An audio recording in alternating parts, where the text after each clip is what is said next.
మేము first option Siddipet ఇచ్చాము, కానీ మా సీనియారిటీ లేదని మమ్మల్ని మెదక్ నెట్టివేయబడ్డారు. మేము అదే టైంలో మేము మెదక్లోనే పనిచేస్తున్నాం. మేము 2010లో అపాయింట్ అయినాం. మేము మెదక్లో మాకు సెకండ్ ఆప్షన్ మెదక్ రావడం వల్ల మెదక్లోనే చేసినాం. కానీ మా తర్వాత అపాయింట్మెంట్ అయినటువంటి 2012 మరియు 2017 వారు సిద్దిపేట నుంచి స్థానభ్రంశం చెంది మెదక్కు కొందరు, సంగారెడ్డికి కొందరు వెళ్ళినారు.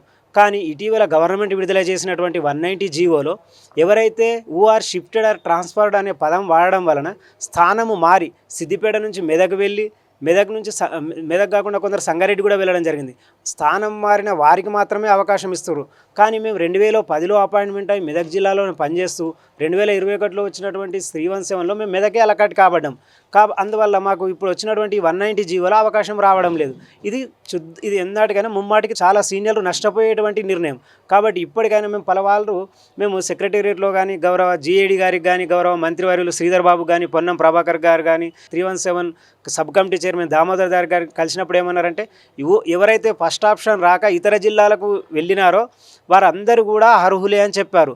కానీ ఇటీవల గత ఒక నెల కింద విడుదల చేసినటువంటి 190 జీవోలో మాత్రం ఎవరైతే ట్రాన్స్ఫర్ అండ్ షిఫ్టెడ్ అనే పదాలు వాడడం వల్ల మేము జీవితకాలం నష్టపోతున్నాం, ఒకరోజు కాదు.